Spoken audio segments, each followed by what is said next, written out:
खंड में 6 खंड कौन कौन से होते हैं? 5 मिले खंड और एक आर्यखंड। हमारा ये सौभाग्य है कि हमारा जन्म आर्यखंड में हुआ है। उस आर्यखंड के कौन से देश में? भारत देश में। भारत देश के कौन सी राजधानी में? झारखंड राजधानी। झारखंड की राजधानी में कौन से स्थान में? गिरिडीह में। गिरिडीह के कौन सी गली में आपका घर है? उस गली के किस कोने में आपका घर है? और उस घर में आपके रहने का कितना स्थान है? आपके सोने का, आपके बैठने का कितना स्थान है? ज़्यादा से ज़्यादा 6 फीट का स्थान है।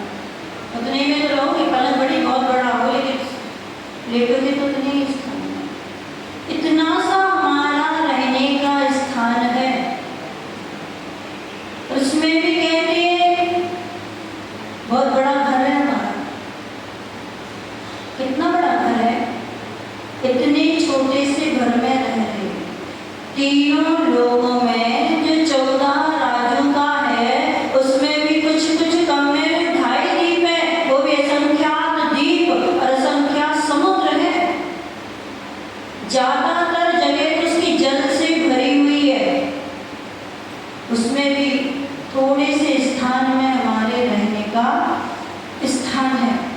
तो ये जो हम इसका जब ध्यान करते हैं 3 लोगों का, त्रिभुवन चलना, तब तीनों लोगों का जब ध्यान करते हैं, नरकों के नारकियों की वेदना का अनुभव करते हैं, स्वर्गों के सुखों का अनुभव करते हैं, और मनुष्य गति में जन्म मरण और त्रिंजों की भूख प्यास का जब हम चिंतन करते हैं, तीनों लोगों का चिंतन करते हैं, ये कौन सा ध्यान है?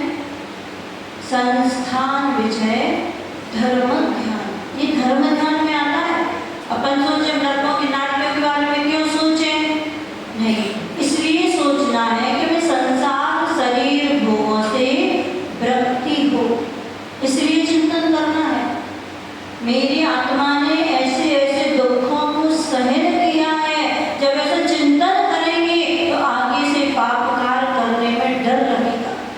तो यही कहलाता है संस्थान विजय धर्म ध्यान। तो इस 3 लोग का चिंतन करने से पाप कर्मों की निर्जरा होती है और पुण्य का बंध होता है। अब देखा था हमने 3 भुवन में सार उत्कृष्ट, श्रेष्ठ, सर्वोत्तम। शरीर में उत्तम क्या है? आत्मा। वेदी में उत्तम क्या है? अनंत भगवान। संसार में उत्तम क्या है? वीतराग विज्ञान, है ना? तो ऐसे पंडित जी ने, पंडित प्रबल दौलत नामे जी ने यहाँ पे कहा है विज्ञान। विज्ञान के बारे में आपको बता चुके हैं। विज्ञान जो आज जितने भी आविष्कार हो रहे हैं वो सब विज्ञान कर रहा है, लेकिन इससे जो हटके है वह वीतराग विज्ञान है। वीतराग विज्ञान का तात्पर्य है केवल ज्ञान, जो राग रहित है, जो राग सहित है वह विज्ञान है, और जो राग रहित है वह वीतराग विज्ञान है। जो 6 द्रव्य रहते हैं संसार में, कृष्णाली में रहते हैं, और वो कृष्णाली निगोद से लेकर के सिद्ध शिला तक, वहीं तक जहाँ तक कृष्णाली है वहीं तक 6 द्रव्यों का आवागमन होता है। जीव द्रव्य भी वहीं तक जाता है। और सारे लोग कहते हैं भगवान संसार से छूट जाए, संसार से हट जाए। यदि संसार से हट जाओगे तो जीव द्रव्य नहीं बचे। सिद्ध भगवान कहाँ पे? कहाँ है सिद्ध शिला? कौन से लोक में है?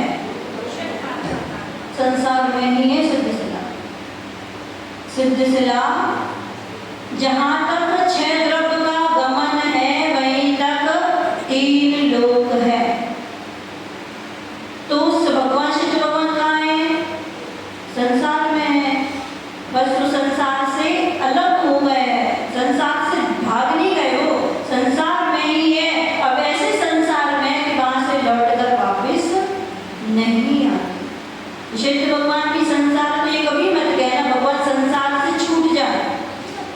संसार से छूट जाओगे तो फिर जीव दब हमारा समाप्त हो जाएगा। आज जब भगवंत कहते हैं कि देव शास्त्र गुरु की उपासना करने से, उनकी भक्ति करने से, उनकी आराधना करने से निधत्ति और निकाचित जैसे कर्म बंध भी ढीले पड़ जाते। आप लोगों का गमन कहाँ तक है? कहाँ तक जा सकते हो आप? मानसोत्तर पर्वत से आगे मनुष्यों का गमन नहीं होता। बहिर्वस्थिता, तत्वशूद्र में पढ़ा होगा, बहिर्वस्थिता। मानसोत्तर पर्वत के आगे मनुष्य स्थिर हो जाता है, उसके आगे गमन नहीं। चाहे वो विद्याधर हो, मनुष्य हो, कोई भी उससे आगे नहीं जा सकता। एक बार सेठ जी के मन में आया कि मुझे नंदीश्वर दीप की वंदना करने जाना है। उसकी पत्नी ने बहुत मना किया कि उसके कैसे जाओगी? मानसोत्तर पर्वत के आगे मनुष्य का गमन होता नहीं है, और जो नंदीश्वर दीप की रचना है वो उसके बाहर नहीं जा सकते। लेकिन फिर भी वो जिद पकड़ के मैं जाऊंगा। विद्याधर था और उसने विमान उठाया और नंदीश्वर दीप की ओर बढ़ गया। जैसे मानसोत्तर पर्वत से आगे बढ़ने की कोशिश की, उसका विमान मानसोत्तर पर्वत में टकरा करके और नीचे गिर गया, जिससे उसका मरण हो गया। और फिर वह देव बन करके, भाव तो उसके अनंत भक्ति के थे, भाव उसके उत्कृष्ट थे, मरण करके वो देव बना। और देव बन करके उसने अवधि ज्ञान लगाया कि मैं यहाँ कहाँ से आया। और उसको मन में आया कि मैं तो नंदीश्वर देव की वंदना करने जा रहा था और मेरा मरण हो गया, मैं देव गति को प्राप्त हुआ। फिर वो नंदीश्वर देव की वंदना करने जाता है, पूरे मंदिरों की वंदना करके, और बाद में सेठ का रूप रख करके अपनी सेठानी के पास आता है और कहता है, देखो तुमने मुझे मना किया था, मैं तो नंदीश्वर देव की वंदना करके वापस आ गया। सेठानी कहती है, यदि तुम नंदीश्वर देव की वंदना करके आए हो तो तुम सेठ नहीं हो। इतना दृढ़ श्रद्धा। यदि तुम सेठ हो तो तुम नंदीश्वर देव नहीं जा सकते, और तुम करके आए हो तो तुम सेठ नहीं हो। क्योंकि जिन वचन है, आगम है, आगम कभी झूठा नहीं होता है। फिर वो सेठ देव के रूप में आ गया और उसे कहा, तुम सही बोल रही हो, मैं देव हूँ, सेठ नहीं। तो यहाँ पर जो भी शुद्ध भावों से अनंत की उपासना करता है, देव शास्त्र गुरु की भक्ति करता है, वो नियम से निधत्ति और निकाचित जैसे कर्म बंध से भी छूट जाता है। राजश्रेणी जिन्होंने 7वें नरक की आयु का बंध किया था, और जब भगवान महावीर स्वामी के समूह में जाकर के उन्होंने भगवान की भक्ति की, 60,000 प्रश्न किए, तो उस भक्ति के प्रभाव से उनका उस 7वें नरक से बंध आकर के पहले नरक, पहले तीसरे दोनों आते हैं। कितना कट गया उनका, कहाँ 33 सागर और कहाँ 84,000 वर्ष की आयु।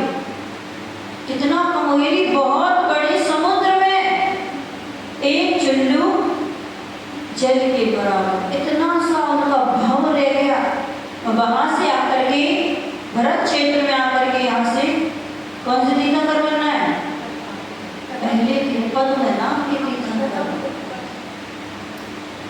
इससे हुए, अगर 7वें नरक में चले जाते कब तक निकलते वहां से?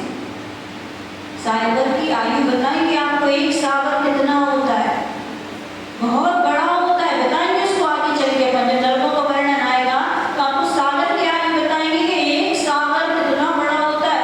ऐसा 33 सागर, कितनी बड़ी आयु।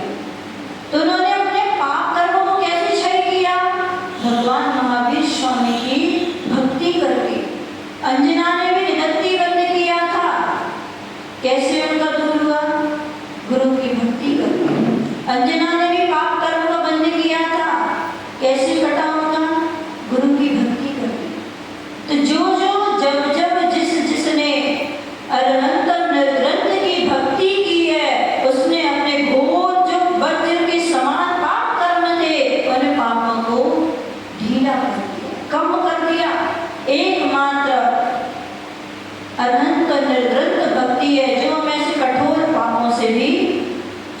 सकते। आगे चलते हैं। बिन जानन ते दोष गुणन को कैसे तजिए कहिए। जब तक हम दोषों को जानेंगे नहीं, जब तक हम दोषों से परिचित नहीं होंगे, तब तक हम गुण प्राप्त नहीं कर सकते। आपको पता ही नहीं है कि अनछने पानी फैलाने से कितना पाप लगता है, पता ही नहीं है। यदि पानी है तो उसको छानने की क्या जरूरत है, वो तो वैसे साफ सुथरा दिखता है। तो जब तक हम उसके दोष को नहीं जानेंगे कि पाप पानी अनछना प्रयोग करने से कैसे पाप की प्राप्ति होती है। एक माँ थी, वो पानी छान रही थी और पानी छानते छानते थोड़ी सी बिलछानी, जानते हो ना बिलछानी, बिलछानी जमीन पर गिर गई थी। उस पाप के प्रभाव से वह 6-7 भव तक सूकरी बनी है, 7 भव कुत्ती बनी है और 7 भव तक गधी बनी है। 21 भव उसके किससे खराब हो गए? जरा सी बिलछानी गिरने से। विचार कर लेना, जो अनछना पानी इस्तेमाल करते हैं उनकी क्या गति होगी, क्या हुआ उनका भविष्य में। और जब मुनिराज ने प्रायश्चित लिया इसका, तो मुनिराज ने प्रायश्चित में कहा था कि 84,000 मुनियों का एक साथ आहार कराओगी तब तुम्हारा ये पाप धुलेगा। 4 बूंद बिलछानी गिरने से इतना पाप लगता है। जो घर में बॉल लगा करके पूरा घर धोते हैं, अनछने पानी से कपड़े धोते हैं, अनछने पानी से नहाते हैं, तो कितना पाप लगेगा। श्रावक हो, जैन कुल में जन्म हुआ है, आपकी पहचान क्या है? क्या है जैन की पहचान? पानी छान के पीना, रात्रि भोजन नहीं करना, देव दर्शन। इसका नियम देना पड़ता है, मंदिर आने का नियम देना पड़ता है, रात्रि भोजन का त्याग कराना पड़ता है। ये त्याग कराने की चीज नहीं है, ये जैन का लक्षण है, जैन की पहचान है। सरकार को देखना, उसने कभी अपना कड़ा नहीं छोड़ा, ना उसने कभी अपनी पगड़ी छोड़ी, क्योंकि उसकी क्या है? पहचान है। ये पगड़ी लगा के हाथ में कड़ा पहना होगा, वो आप अलग पहचान सरदार जी है। सरदार जी की पहचान होती है, मुसलमान की पहचान होती है, अपनी कभी पहचान नहीं छोड़ता है। शासन प्रशासन में वर्दी की पहचान होती है, पुलिस वाला अपनी वर्दी में रहेगा, आर्मी अपनी वर्दी में रहेगा। जब ये लोग अपनी पहचान नहीं छोड़ सकते तो हम जैन होकर अपनी पहचान क्यों छोड़ देते हैं? जो अपनी पहचान छोड़ देता है वो नाम का जैन है, नाम का जैन नहीं है।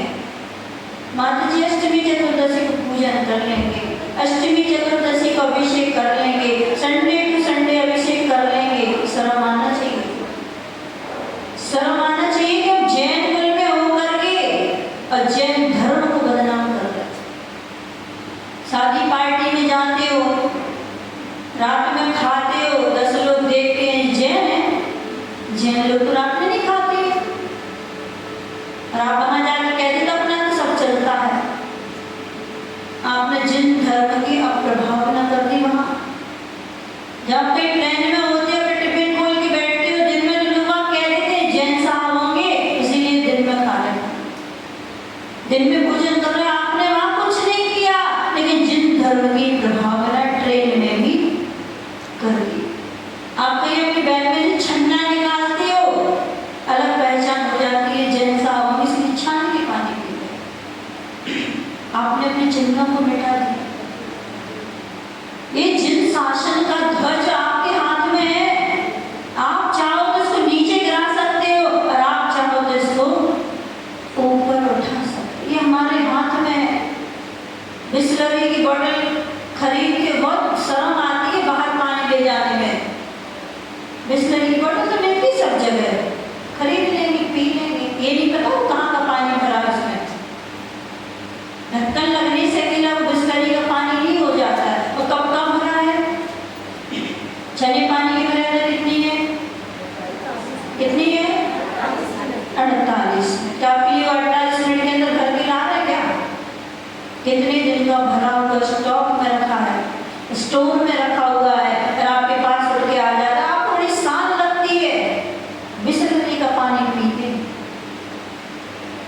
में, विवाह में, पार्टी में, यहाँ तक कि जलूस भी जब निकलते हैं तो बिस्लरी की बॉटल साथ में चलती है। तो जैन की पहचान नहीं है। अपनी पहचान को मत छोड़ना। बिन जानते दोष गुणन को कैसे तजिए गहिए। जब तक हम दोषों को नहीं जानेंगे तब तक उनका त्याग कैसे करें। तो सबसे पहले मुझे दोषों को जानना है और उनको त्याग करना है, तब हमारे अंदर वह गुण आएंगे। आज छोटे छोटे बच्चों के हाथ में मोबाइल है, उनका यूज है ठीक है, लेकिन मिस यूज भी बहुत होता है। आज जितनी भी घटनाएं घट रही हैं, आज जितने भी कांड हो रहे हैं, सब मोबाइल के कारण हो रहे हैं। जब बच्चे के हाथ में आता है तो अच्छाई भी देखता है, लेकिन साथ साथ में उसके अंदर बुरे संस्कार भी पनप जाते हैं। अंकुरित उसका मोबाइल से ही डलता है। तो जितना भी बिगाड़ चल रहा है, जितने भी कांड हो रहे हैं, सिर्फ इस झूठ की डिबिया से। बैठे यहाँ है, बताया कलकत्ता में, किसी से बात नहीं करनी है, किसी के पास मिलने नहीं जाना है, तो क्या बोल देते हो? घर पे नहीं है, अभी बाजार में, मार्केट में है, घर जाके फोन लगाते हैं। तो क्या किया आपने? झूठ बोला।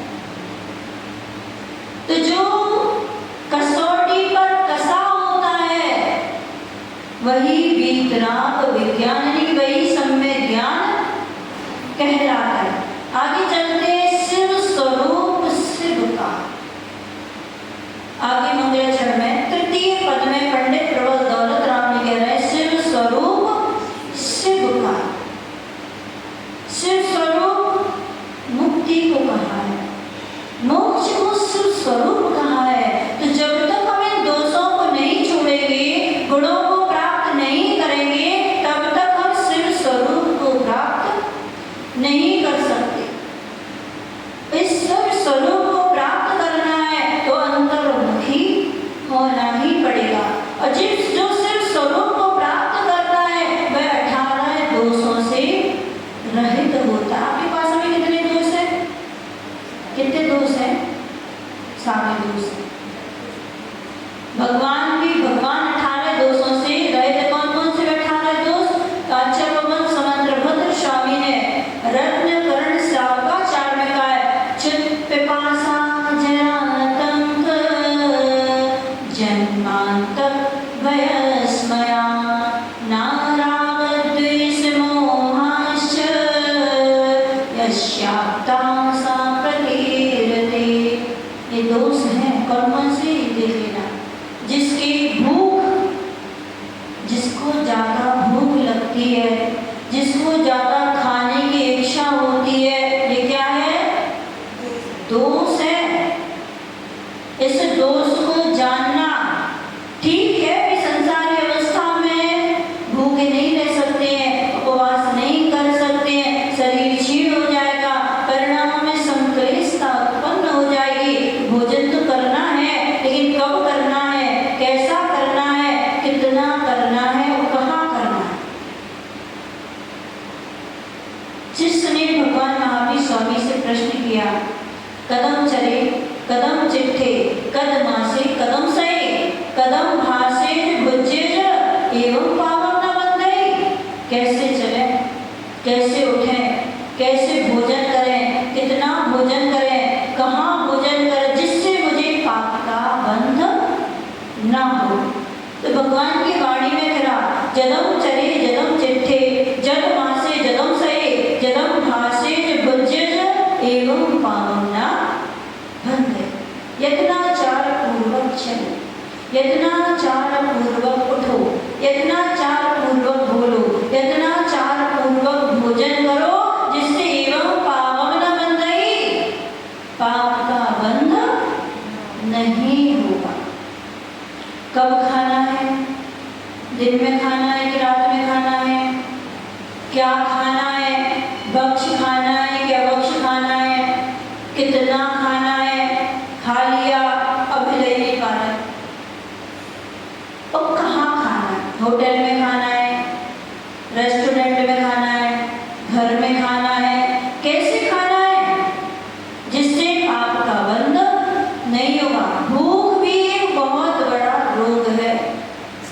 प्यास, भगवान कभी पानी नहीं पीते हैं तो क्या वो मर जाएंगे? भगवान कभी भोजन नहीं करते हैं तो क्या उनको कमजोरी आ जाएगी, वीकनेस आ जाएगी? कि वो ज्यादा दिन नहीं रह पाएंगे क्या? रहेंगे, क्योंकि आत्मा का स्वभाव भोजन करना नहीं है, आत्मा का स्वभाव पानी पीना नहीं है। रोग, संसारी जीवों को बहुत रोग है, हर प्रकार के रोग हैं। एक उंगली में, ये तेरी चिंगड़ी होती ना, एक अंगुल में 96 रोग होते हैं। एक अंगुल में 96 रोग होते हैं। अब पूरे शरीर में कितने रोग हैं? 5,68,96,584 इतने रोग हमारे शरीर में ऑलरेडी तैयार है। अब जैसे हमारा असाता का उदय आता है और वह रोग उदय में आ जाता है, लेकिन नारकियों के, जो नरक के नारकी हैं, उन नारकियों के पूरे रोग, जितने मैंने रोग बताए, उतने रोग उनके हर समय उदय में रहते हैं।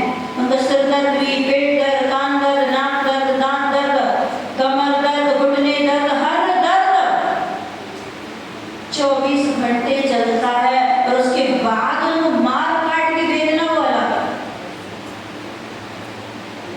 कैसे रहते हैं वो नारकी नहीं? मेरी आत्मा ने भी उस नरकों के दुखों को सहन किया है, लेकिन यहाँ आकर के सब भूल गए। छोटा बच्चा होता है, जब उस रोना प्रारंभ करता है तो उसको पता होता है कि हम क्यों रो रहे हैं, लेकिन रोते रोते रोते रोते एक आध घंटा रोता रहे तो भूल जाता क्यों रो रहे थे, क्या चाहिए था मुझे। तो ऐसे ही हम वहां से आकर के भूल गए कि हम यहाँ क्यों आए हैं। नरकों में तो बहुत वादे किए कि भगवान बस एक बार मनुष्य पर्याय मिल जाए, हम लौट कर कभी नरक में नहीं आएंगे, अपना आत्मकल्याण कर लेंगे। लेकिन यहाँ आकर के सब भूल गए। तो भूख, प्यास, रोग, बुढ़ापा भी बहुत बड़ा रोग है, दोष है ये। भगवान बूढ़े नहीं होते। यदि बूढ़े मुनिराज को भी, वृद्ध मुनिराज को भी अगर केवल ज्ञान की प्राप्ति होती है तो समूह में जाकर के वो युवा हो जाते हैं, क्योंकि भगवान बूढ़े नहीं होते हैं, समूह में जाते ही वो युवा अवस्था को प्राप्त हो, बहुत सुंदर शरीर हो जाता है। यानी काली मुनिराज को भी हुआ है तो वहां जाकर तो परमो औदारिक शरीर हो जाता। आपका कौन सा शरीर है? कौन सा शरीर है? औदारिक। मनुष्य त्रयों का शरीर औदारिक, देव नारकियों का व्यक्ति। तो जन्म, मरण, भय, गर्व, राग, द्वेष, मोह, यदि सबसे ज्यादा भी कोई परेशान कर रहा है, दोस्त सबसे अधिक यदि परेशान है तो किससे? मोह से परेशान। इस मोह ने तो सब बर्बाद कर दिया है। शरीर से मोह, बच्चों से मोह, परिवार से मोह, मकान से मोह, दौलत से मोह, छूटता नहीं। बहुत लंबी इसकी नशा करके बैठे। इस मोह रूपी मंदिरा को बहुत समय से पी के रखा है। कब से पिया है? अनादिकाल से। तो उतार लो, नहीं उतारोगे तो पता नहीं कहाँ जाना होगा। आश्चर्य, अरति, खेद, शोक, निंदा, चिंता तथा स्वेद यानी पसीना नहीं आता है। कौन को? वीत राग। इन सब से वो राग रहित हो गए। वीत राग, जिनका राग बीत चुका है वो वीतरागी कहलाते हैं, और जिनके ज्ञान में सब कुछ दर्पण के समान दिखाई देता है। अब अगले चरण में पंडित प्रवर दौलत राम जी कह रहे हैं, सम्यक प्रणम नमो त्रयोग संभाल। योगों को संभाल कर नमस्कार करना है। ऐसा नहीं किया कि मन को संभाल लेना, वचनों को संभाल लेना, काया को संभाल लेना, नहीं। किसको संभालना है? त्रियोग, तीनों योगों को संभालना